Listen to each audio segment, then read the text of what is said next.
Hi, Mike. Thank you so much for joining me today on these lovely sofas and telling your story. So, can you start off by telling me about yourself, Mike? So I own a construction company. I've got two other business partners, but primarily I'm an electrician within that company. So we do everything from like the ground up. That's basically how we do everything. So it's all catered in-house because we don't really like outside influences, ruining the jobs as usual. But yeah, that's basically what we do.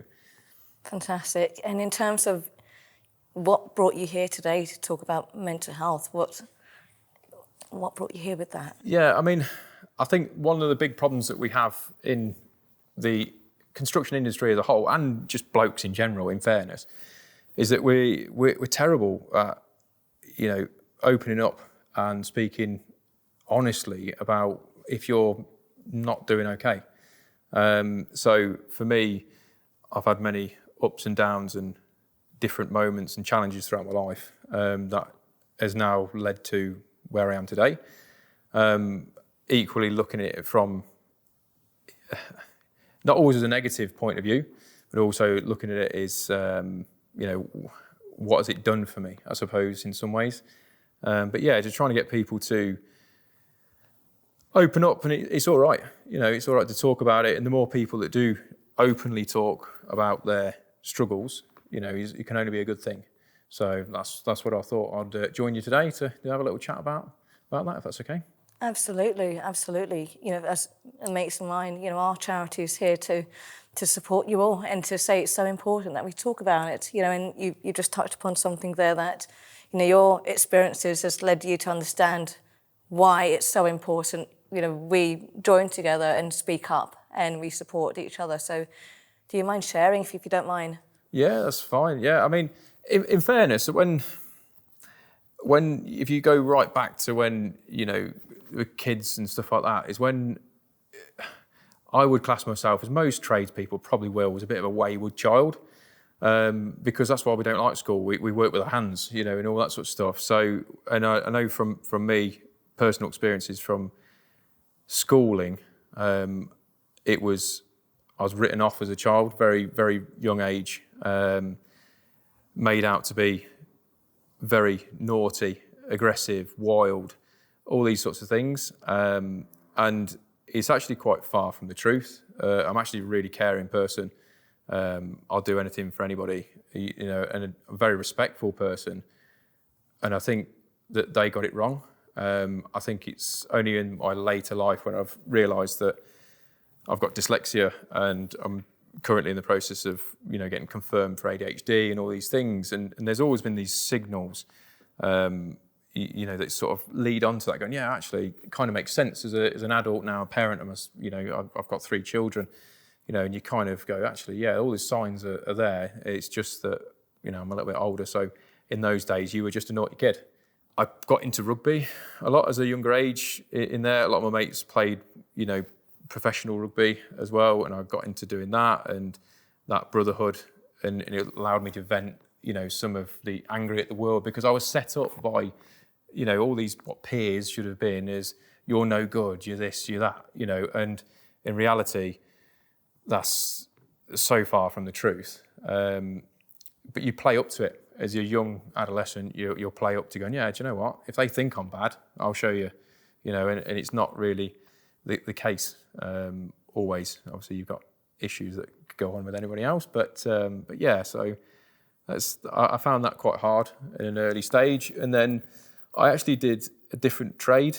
So not many people know, but I originally went into the motor trade very early because I sort of left school early as part of an agreement with them because they wanted me gone. You'd never get away with this now, but so I was 14, 15, I'd left school. But the agreement was that I had to turn up to play rugby for them. So I turned up because it was a very rugby-orientated school. So I used to turn up, do my training, and then, go back to work. Then after that, never went back into school. And then I went into the motor trade, and that's how, I got into all that, because I'm really into cars, and I love my cars, in fairness.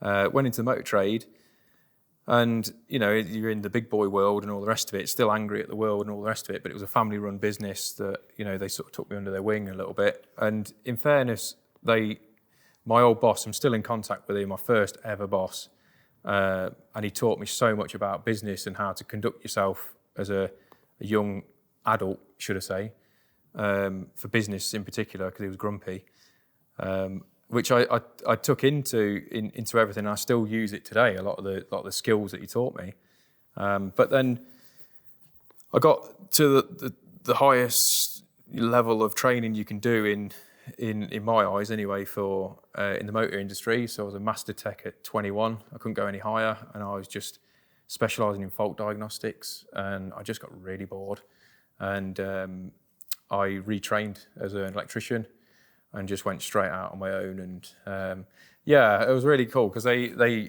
had a mentor, should I say.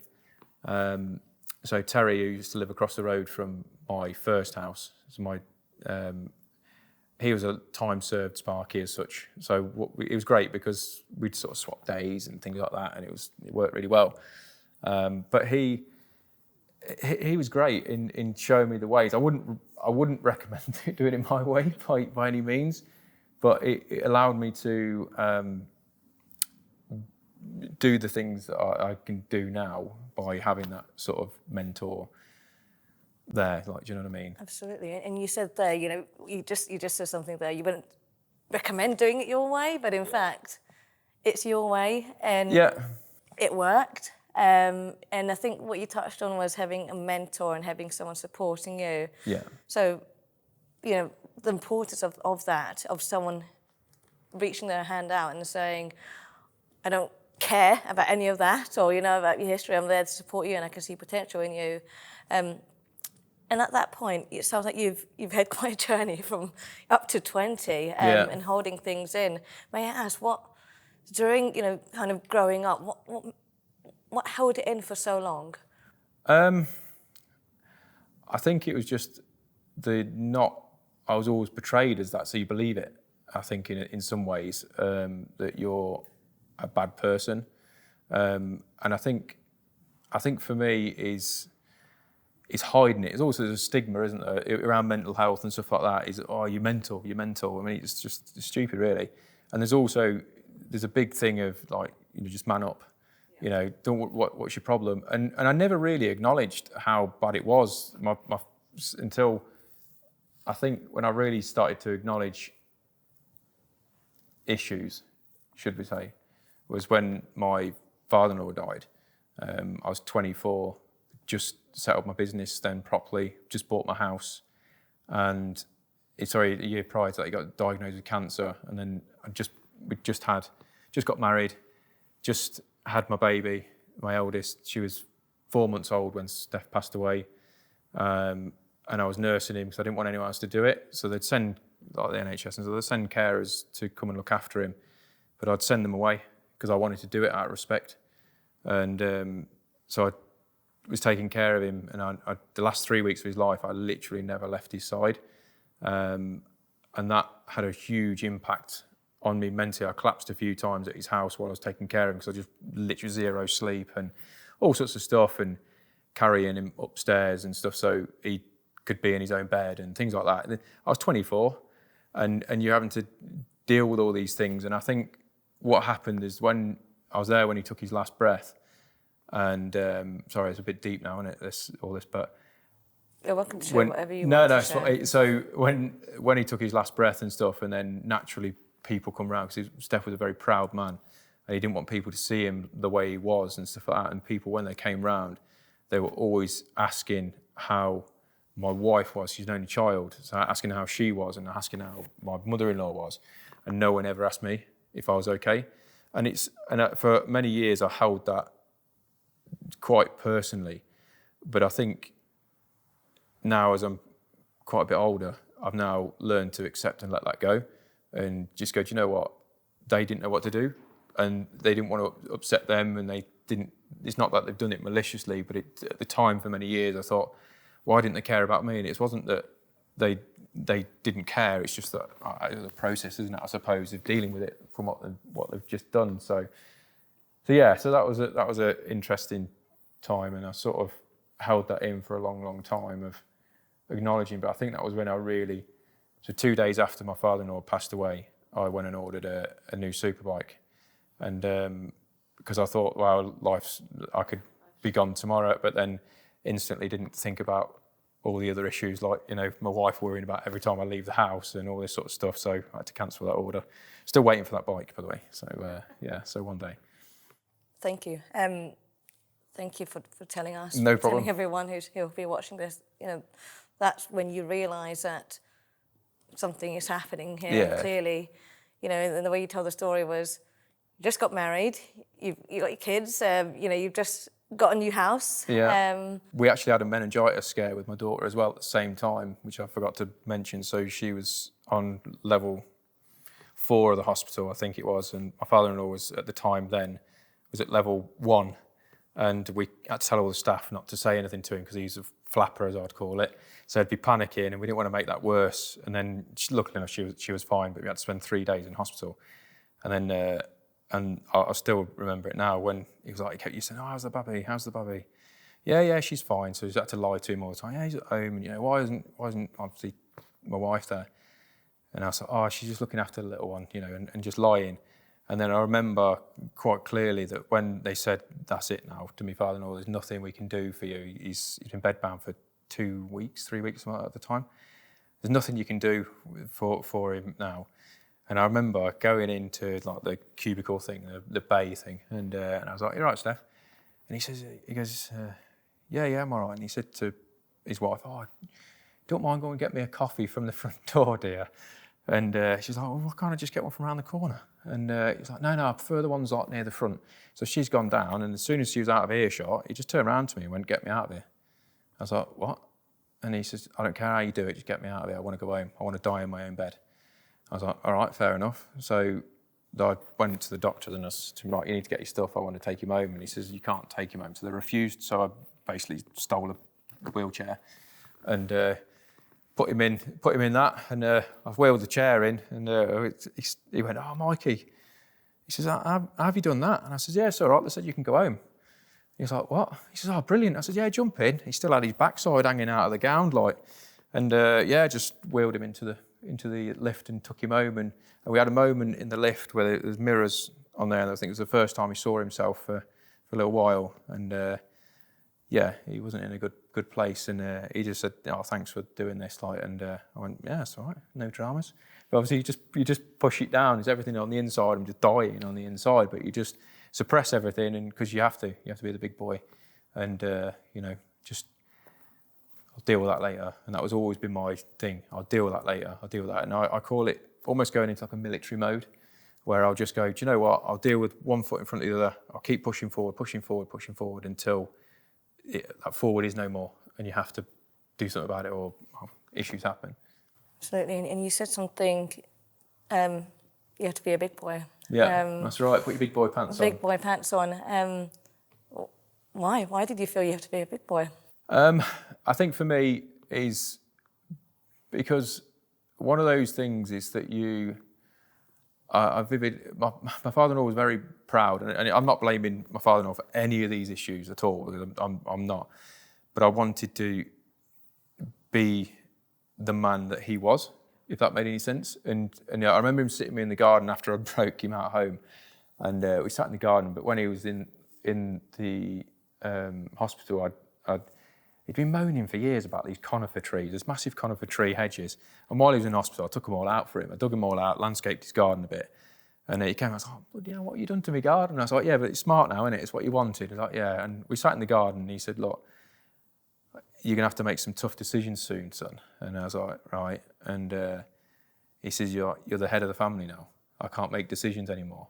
And I was like, and it was at that point where I thought, wow, I've got to really step up now. And it wasn't great. But so like even when he passed away, I was having to ring everyone and tell everyone and that this has happened, and that's hard. That is really hard. But like I say, you put your big boy pants on and suppress it for the greater good. That's what I think for the family. So yeah, and that's what happened. And it takes its toll. Eventually, it comes out. No matter what.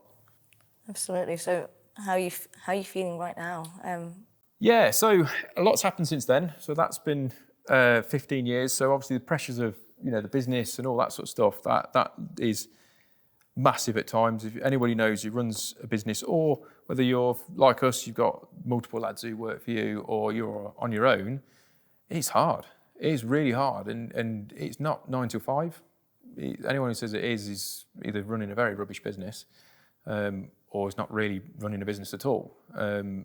Literally last night I was out at 10 o'clock at a customer's house because it was a call out. They're one of my customers and I needed to be there.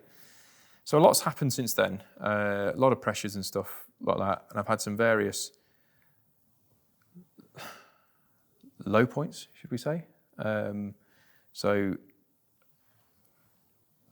yeah, they were pretty low at times. And a part of it is not learning to deal with them, or not dealing with them correctly, should I say. And it's bloody hard. It's really hard. And I just won some massive awards as well. And literally the next day, I didn't want to be around anymore. And I don't really, and there's no real rhyme or reason for it, other than I went from super high to rock bottom, just like that. And mental health, I could be the hardest man in the room, the strongest lad in the room, the fittest lad in the room. There's nothing more powerful than your mind. And you need to do things to make sure that you keep that in check more than anything else. And that, by talking and being open with people, is key. So just before Christmas, I lost my dad as well, and that's been a huge turning point for me in my life, I would say. So I've looked at it as, it's incredibly sad what's happened with my dad, but I've also looked at it as inspiration for me personally. So I now try and look at the good in everything if I can. I talk openly to anyone. Even there was a guy in the gym this morning, and I was talking to him about mental health and things like that. And we just sat there on the bench, probably annoying everyone else, because they're like, "I want to get on that bit of kit." And I'm not bothered, mate. Like, you're talking to a nut job here, and we were just chatting about things and how he was feeling at times and stuff like that. And that's what I find is a power to do. So there's a lot to do that I find that helps with it. Thank you for that. And we speak to people all the time that sometimes, I think when you're going through a very tough time in your life and a very low point, they feel, what's the point of talking to someone when, someone... So it sounds like talking has been instrumental to you feeling good today. So have you got any other ways or that you've 100%. supported yourself? Yeah. So for me, I mental health, if you don't get things sorted and in check, right, it will consume you. You can be the richest guy in the room. You can have everything. You can have all the massive houses, the best cars, everything. If you don't get that in check, your headspace, and have that balance with everything, you're an idiot. There's no other way of doing it. So for me, I had a really bad point. I mean, I'm back playing rugby now, doing things that I enjoy doing. Many injuries this season, being first season back after a long break. But I love it, and I'm very open with the lads as well. I talk to them. First game back, after 20 years plus.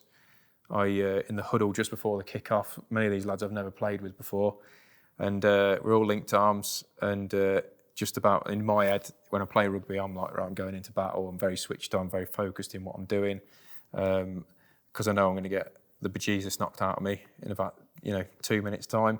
But we all linked arms, and I said, listen, lads, I've never played with most of you. I just want to let you know I suffer with mental health. It can go one or two ways. I can either do something stupid, react in a not an appropriate manner, or I might just need to walk off and just collect myself a minute, and that's okay. And all the lads went, yeah, we've got you. Don't worry about it. Well proud of you that you've opened up and said it. And a couple of times in those games, I suppose anxiety was sort of taking over a little bit in that game, and started getting a bit panicking, and in my head, my mind's running away, thinking, right, I'm having a bloody heart attack here, and it could well be because I was actually the fittest at the time, and I was thinking, right, I'm going to be in a bit of a mess here, and start panicking, but really, like, I've had to have loads of scans and stuff on my heart and stuff like that. It's all to do with this stress, like. I know my heart's good. I'm standing there like underneath the posts, because we got absolutely smashed anyway, like, but standing under the post going, do you know what? It's okay. I'm all right. My heart's good. And if it conks out, I've got the staff here. We're all good. We've got medical staff. We'll be fine. It's just me freaking out. And the lads just kept coming up to me. You're right, Mike. You're right. You're right. I'm like, yeah, I'm sound. I'm sound. And then it was brilliant. And I've become a bit of an ambassador in our rugby club to do with that. To make sure that everyone looks out for each other, opens up. So I've been made up to captain as well now in our team, and thank you, head coach as well. I got nominated. I don't know whether that's a reward or a punishment for that one, but and I've introduced the hugging thing. It sounds really stupid, but you get some massive lads who are absolute units, and you're making them cuddle. It's great, they love it. So, but now it's a thing, in our team, that you'll always know who a Saracen is, because when they greet, they all hug, and it's really quite cool. And we've now got, because of the ethos that we've brought in, we have a bigger following than our first team and things like that. It's really cool. So the coping mechanisms for me is surround yourself with positive people, good people that you can comfortably talk to, and your physical fitness needs to be on point, because if you look after yourself physically, and I'm not talking we do a physical job, we all do a physical job in the construction industry, but it's not enough, because it isn't enough. So if you go to the gym, get those endorphins going, it's amazing, and also you accomplish things, and sometimes I'll put things on our Instagram, like your first victory of the day is like making your bed. Something as simple as that can change your whole outlook. It's having fuel in your van. So if you're coming up to the end of the day and you've the lights on, go and fill it up, because the next day you're going to jump in. You haven't going to go, oh, great, I've got to sort my van out now. It's all little, stupid little things like that. It's just taking back that control. And that's what works. It's working for me at the minute. So, hopefully it continues. I feel like I needed you 2 years ago when I lost petrol in my car and couldn't make it all the way to the petrol station. I was stranded. That probably would have helped me. So you're a captain, you're a head coach. Yeah. So as a head coach and a captain, what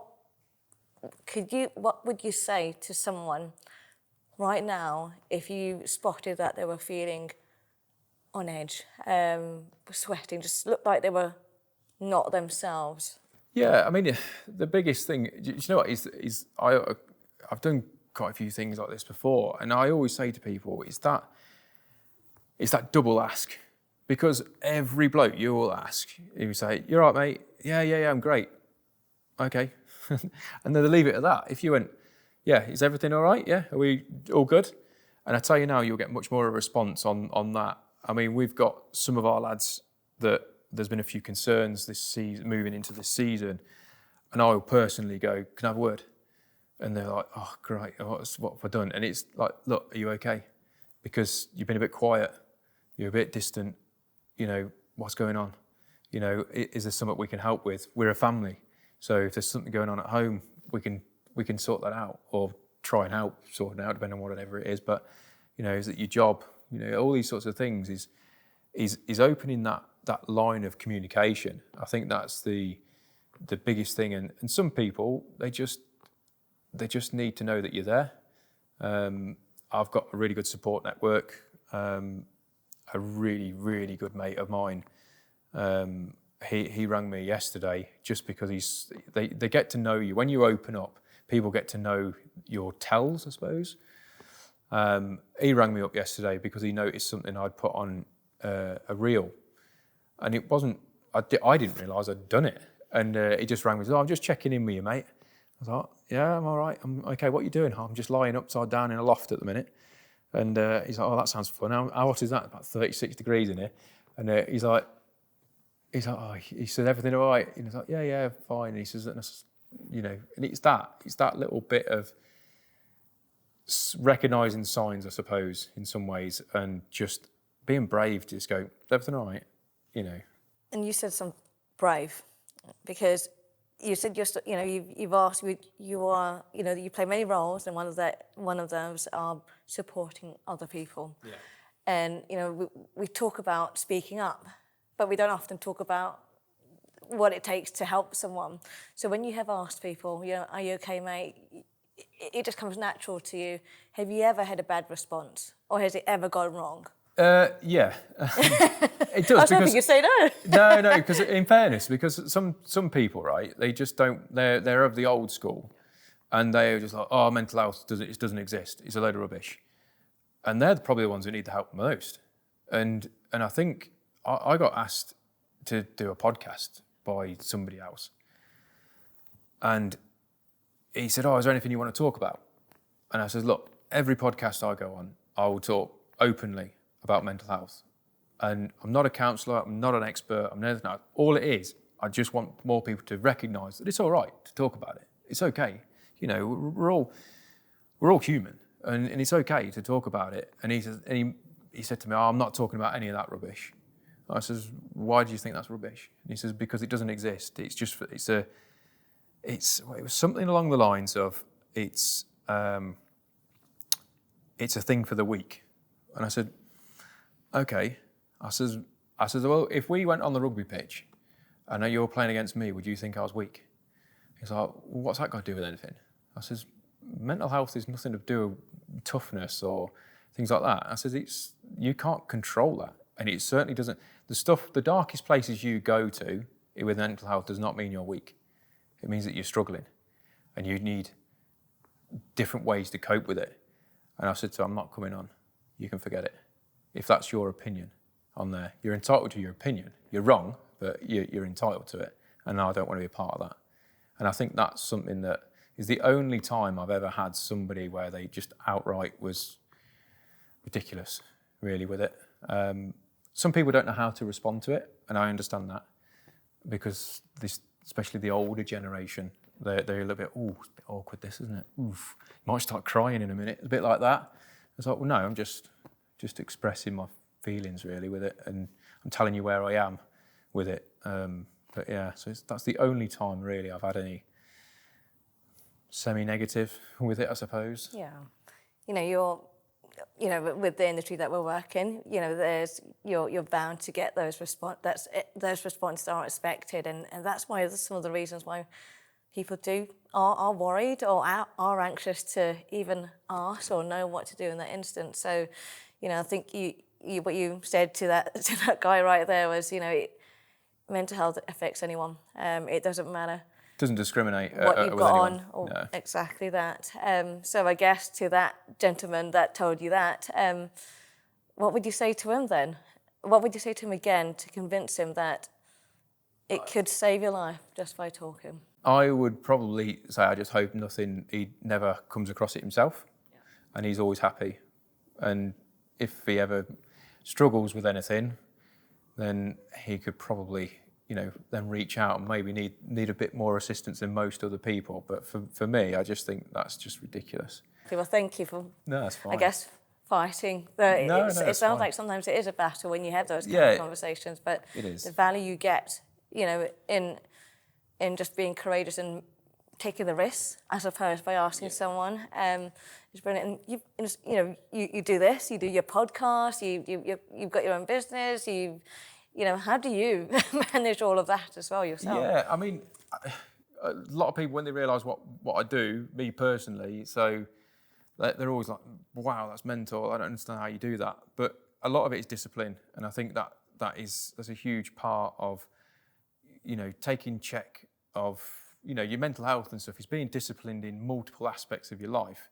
So, like I said, I've got a wife, young kids and stuff like that, so I go to the gym 5 mornings which is again to make me better. So it not only makes me physically better, mentally better, it should hopefully stop me getting so many injuries this season, which will be great.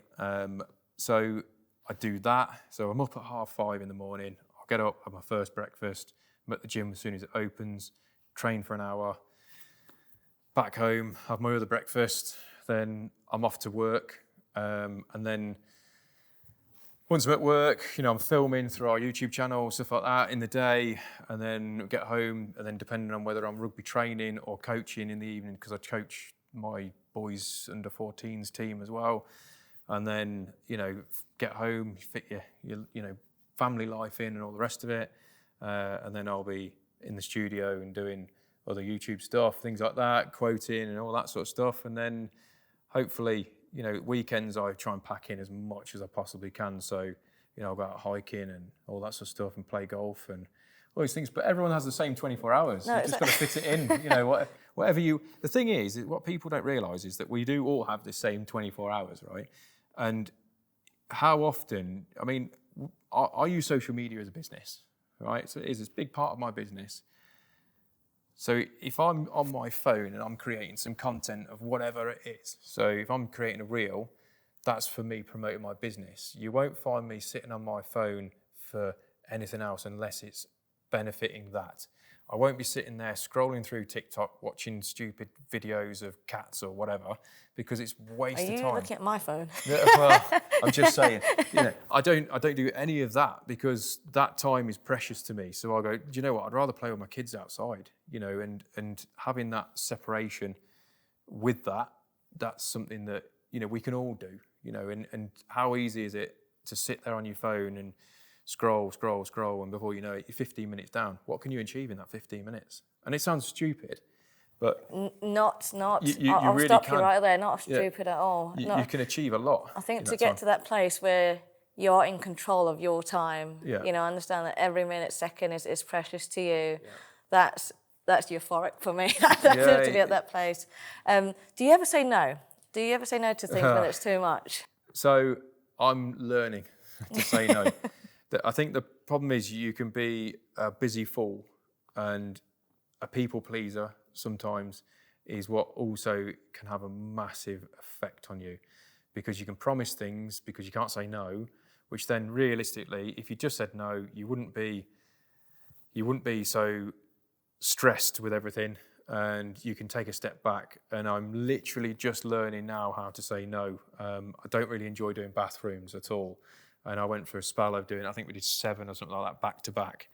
And I've took a step back and went, do you know what? Why am I doing that? I don't enjoy it. I really don't enjoy them, especially doing that many in such a short succession. And turned up to one of our jobs. We built the house for the lady across the road, and she came out, it's a small close, so they all know us anyway there. She says, oh, Mike, I'm glad you're here. Can you give me a quote to do the bathroom? And I said, I'm going to be honest, no. And she's like, what? And it was the first time I'd ever actually really said no to a client. And I says, look, it's no offence and I don't mean anything by it. I just don't enjoy them anymore. And it's a stress that I don't need in my life. And she was like, oh, right, okay, it really took her back, And I says, look, I've got a really good plumber, Aaron, that we can use, that you just... I don't make any money off him. Here's his contact details. If you get on with him, great. He's a really good lad. Just get him to do it. And she was like, oh, okay. And because it's a close, I literally drove around the corner, and it was the first time I actually thought, I was quite chuffed with myself. I said no. But also, you feel guilty because she's a lovely old dear, and I just thought, oh, nah, I don't want this in my life, and it's another headache that I don't need right now. So focusing on what you want to do and learning that skill of saying no is probably, I'm hoping, to be a bit more of a key to unlock something else for me. Good. I'm very glad. So if there was one piece of advice that you would give anyone that's currently working in our industry, in construction, what would that be?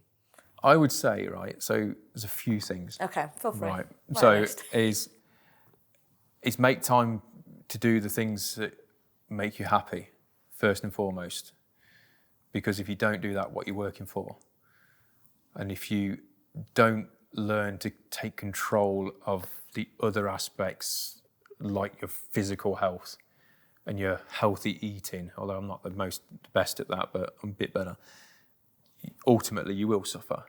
So I think if you can do those two things, you can build on those after. So once you've got those two in check, you can then build and go, yeah, do you know what? I'm okay with those. what's next? What's next? So it's a constant evolving thing. And if something doesn't bring you pleasure anymore, because you've exhausted that, find something else, seek something else, something you've got to have, something that you really look forward. That's the whole point of you going out to work, you're providing for your family, you're doing things. I'm fortunate, my kids and family like to do very similar things to me. So I'm really lucky. It's just, yeah, so I'd say that in fairness. Well, thank you. Thank you for that, Mike. No worries. Do you have any final message to everyone else? Well, hopefully it's helped someone.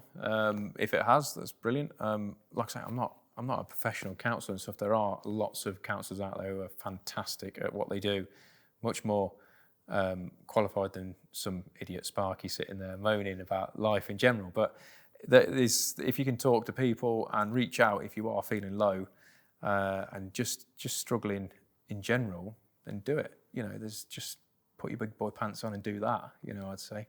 But yeah, thank you. Brilliant. Mike, well, thank you very much for joining me. And Thank you very for much. sharing your story. Thank you very much.